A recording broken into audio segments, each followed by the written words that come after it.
For it is bearable, it is honorable to lose in a contest that is fair, but nobody who steals political power will use it for good. These are the words of DK Chukwumerije, who is a Nigerian spoken word and performance poetry artist and author. He has 8 published books, including the novel Uri Chendere, which won the 2013 Association of Nigerian Authors Prize for Prose Fiction. DK joins us now to perform The Kidnap of Hope. DK, I want to first say thank you very much for joining us. I will give you the floor to perform this particular poetry that has been gathering quite a lot of attention and also going viral.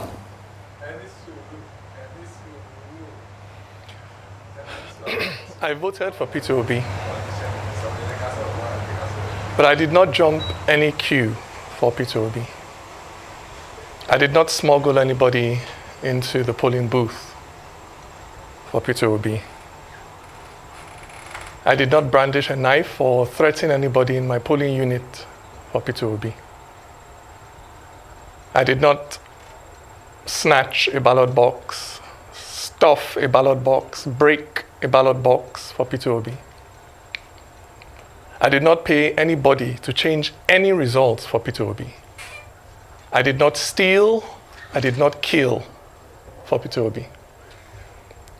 What I did for my candidate was stand in line. From 8 in the morning on Saturday till 8 in the morning on Sunday. And when the sun got too hot and I thought of going back home, I remembered shot to death on the train to Kaduna, and I stayed.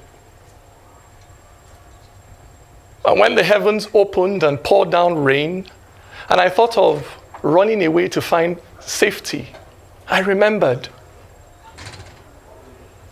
Stuck at home for months because of ASU strike, and I stayed. Through my hunger, through my thirst, through my worry whether the children I left at home were fine, I stayed. Because what I wanted to give my candidate, what I ended up putting in that ballot box was not a piece of paper. What I ended up putting in that ballot box was my hope for a country where young people would not be so disillusioned by the actions of their own parents, of their own leaders, that they will be willing to risk crossing the Sahara Desert on foot just to escape. That was what I put in that ballot box. That was what my presiding officer refused to upload for 3 days. The future of that young boy who stood with me, who stood with us as we counted those votes through the night. He was a first-time voter, pregnant with hope. But somewhere between the polling unit and the collation center, that boy's future was waylaid by a politician that used biro to cross out his destiny, a politician that found where that boy had written hope and wrote over it hopeless. Yes. It is a terrible thing when a Nigerian is kidnapped on the way to Zamfara or Makurdi or Enugu. But it is infinitely worse when Nigeria herself is kidnapped on the way to the collation center. I tell you, my brother, my sister, it is not Nigeria that has her foot on your neck. It is not the Fulani or the Igbo, the Christian or the Muslim that has their finger wrapped around your neck and are now squeezing the civic life out of you. It is not those Yoruba people that don't give a damn whether you eat, whether you have a decent house to sleep in, whether you're able to find a job 5 years after graduating. It is not North or South that uses 8 years to build one bridge or to repair one pothole in the middle of your road. It is that politician who is willing to kill, who is willing to steal to stay in power. That is your enemy. Very powerful piece So there. many of you have been so serially abused that you have now fallen in love with your kidnapper. That you now hail the swagger of those who steal destinies. You admire the confidence of those who use the future of the Almajiri to fuel their cars. But not me. Me, I would rather be a gateman in heaven than a king in hell. Me, my heart will always be there, standing in line with that young boy, waiting patiently for the day when our hopes will count. Nigeria, count our hopes, for it is bearable, it is honorable to lose in a contest that is fair. But nobody who steals political power will use it for good. Nigeria,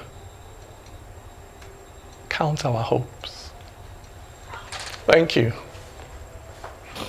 Oh, DK, very, very, very powerful piece. I mean, we were all held spellbound here in the studio. I don't need to ask what inspired this piece. I think it's clear. But while we're talking about the kidnap of hope, are you still hopeful that this piece you just performed can engineer a change, that this mandate that you clearly believe was stolen, because I can hear it when you perform, that you believe something has been stolen from you. Are you hopeful that it can still be reclaimed, probably through the law courts? Yes, I remain hopeful. We're going to court, P2OB is going to court, and I believe that the courts will do justice. We'll find justice in the courts. And you talked about what I would describe as the Stockholm syndrome of Nigerian politics. We get so used to this suffering and learning how to adapt within a system that it becomes the norm and we begin to embrace it. What advice do you have for the youth who, like you described in the poem, are being glamorized by the swagger and being distracted by the swagger and the entire lifestyle of those who, quote unquote, would be robbing us of our destinies, using biro to cross out our destinies? What advice do you have for them, especially leading into the March 11th gubernatorial elections? My advice to all young people is do not give up hope. This is still a moral universe, and no matter how long it takes, the light always triumphs over the darkness. These are things that we learn from home, that we learned in our churches, that we learn in our mosques, to believe that there is a God and that in the end, justice will be done. But many Nigerians have faith and believe this thing in the spiritual realm or in the social space. When it comes to politics, we believe that a different set of spiritual laws or natural laws applies to Nigerian politics. As in Nigerian politics, you can do anything and get away with it. But I'm here to tell you that what is true in the spiritual realm is also true in the realm of politics. And that eventually, as long as there are people who refuse to compromise on their values and their faith, eventually that faith will produce an outcome. This is not a sprint, it is a marathon. It may take 100 years. It took 100 years in South Africa, from the time the ANC was formed till it got into power.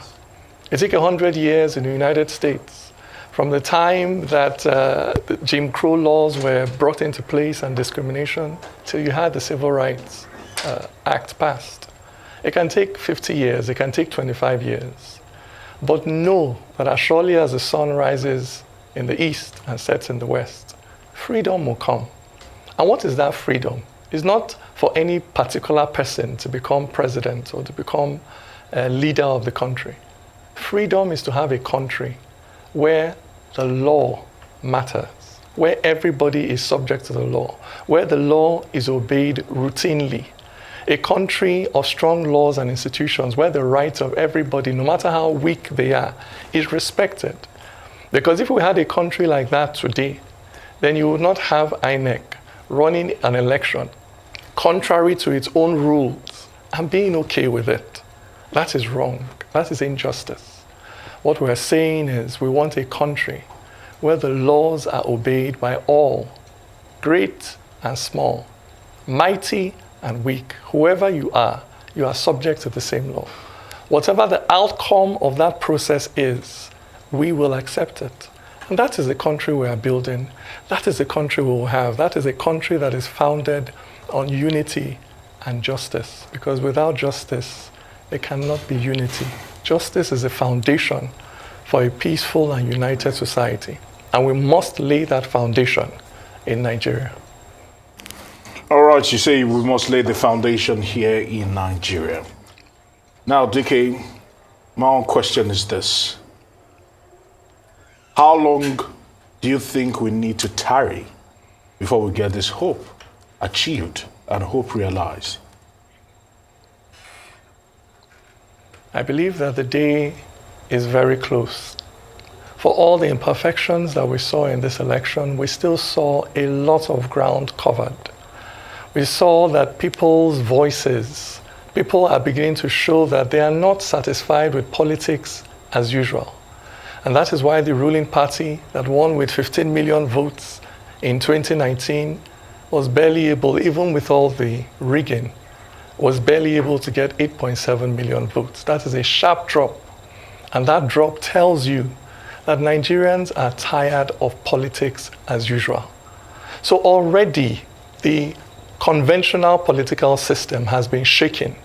So many upsets have already taken place in this election, despite the voter suppression, despite the rigging. Rays of light are already breaking through this cloud of doom. So our Uhuru is not far away. It is near. We are much closer to the end than to where we are coming from. So Nigerian youths, hang on and believe. Next week, Saturday, go out with the same faith and push through. Because like I said, this battle requires resilience.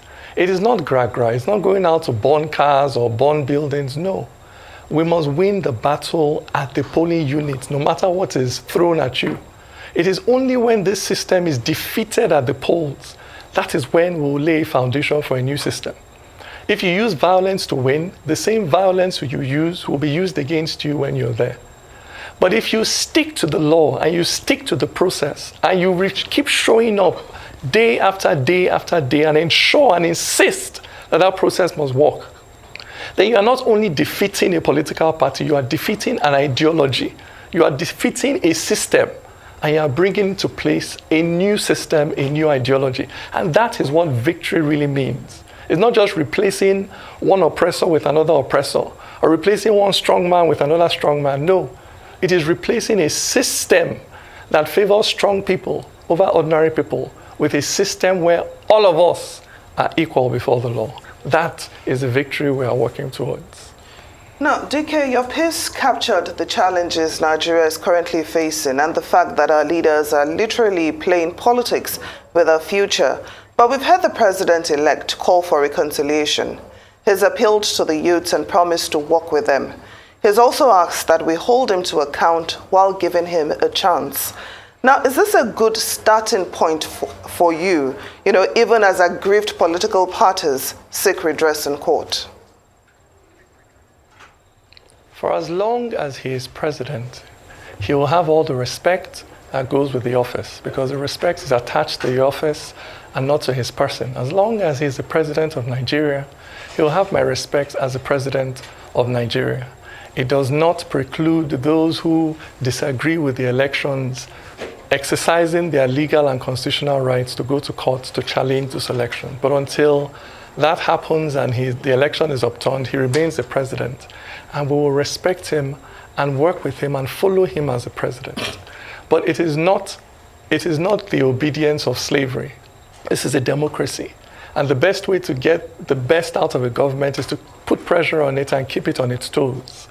As somebody who didn't vote the current president-elect into office, I'll gain the most if he turns out to govern properly. Because if he governs properly, I'll gain as much as other people who voted for him gain. And if he doesn't govern properly, they'll suffer just as much as I suffer.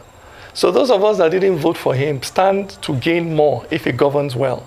And I hope that the fact that the mandate he's standing on is so shaky will put additional pressure on him to at least try and justify being in that office by delivering not just average, but superlative governance. That is what all of us are hoping for, a better life. And if this mandate and the shakiness of it will put pressure on his conscience to work even harder to make us feel that, okay, at least he has done this for us, that is a good thing. So as long as he is the president, he will get the respect that is attached to that office, because I'm a Nigerian and I am patriotic, but it does not stop those who believe that the election was stolen going to court to challenge that mandate. Well, you've given us a lot of words to marinate on and to think about. Thank you so much for the poem and for joining us this afternoon, DK Chukwumerijie.